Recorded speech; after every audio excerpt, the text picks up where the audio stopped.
Hey there friends and folks. Today I wanted to do a good old DIY video and walk you through step by step how to make these chain fringe earrings.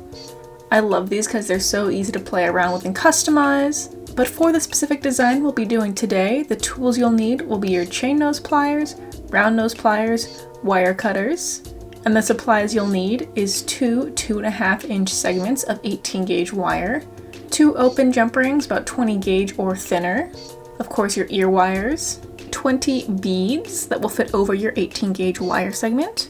I will be using these size 8 round seed beads, and about a yard of a chain of your choice. Now for starters, I'm going to get all my supplies prepped, and I'm going to start by cutting my chain down into all of its segments. I want 4 2-inch segments, 2 for each earring.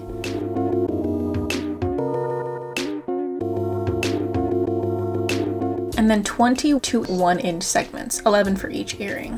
If I'm cutting multiple segments of chain that I know are going to be the same length, I'll actually use a head pin or piece of wire to thread my cut chain segment on, then thread the end of my chain length next to that segment and use that original segment as a guide to show me which link to cut on the main length. Be sure to keep your pin straight and level, but this is a fantastic, fast, and simple way to make sure your segments are all the same length without having to measure every single one. This will especially come in handy when we're cutting our 22 individual identical lengths of chain, because as much as I love making jewelry, sitting here and measuring out 22 1-inch segments just is not my personal cup of tea. It might be yours, but it's not mine.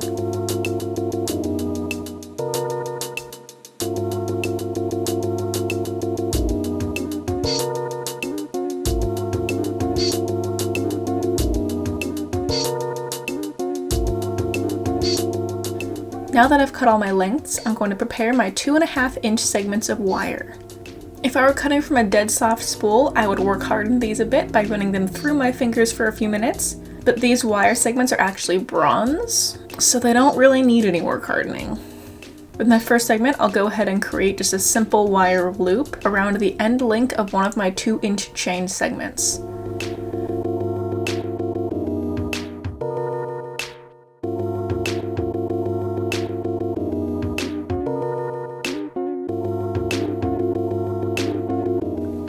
I'll then do the same thing with the second wire segment and another one of the 2-inch chain segments.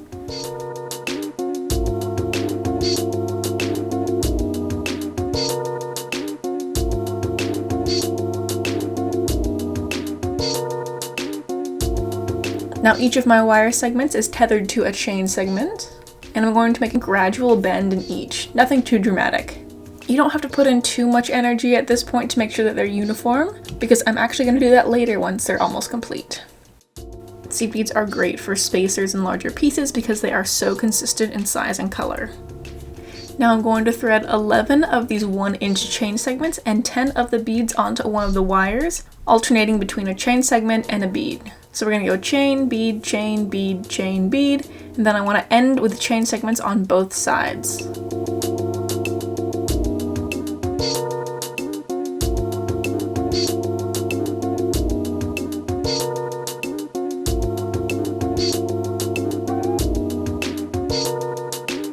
Now, if this isn't your first rodeo with me, you know that I much prefer to build up my earrings simultaneous to each other, so before I finish this one off, I'm going to repeat this chain bead threading process with the second wire segment.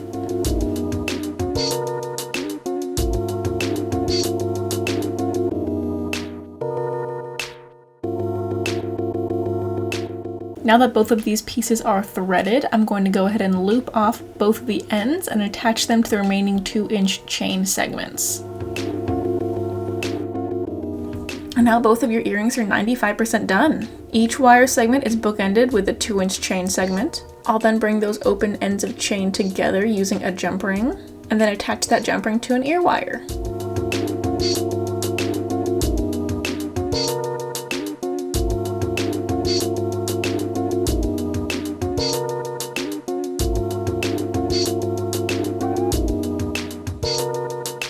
And voila!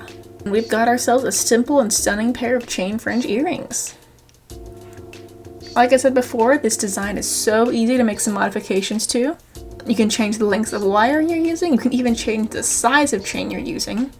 Just be sure if you're going for a bigger, bulkier chain for a statement piece, the links of the chain aren't big enough that they'll swallow those spacer beads. Those beads are important for separating your chain segments and maintaining a beautiful, glorious waterfall of chain. If you do end up playing around with this design, I would love to see your creations. You can share them with me on Instagram, linked below. As always, I welcome any questions down below and I will do my very best to answer them. I've hit a bit of a jewelry rut this last month, but I'm excited to get back into these videos.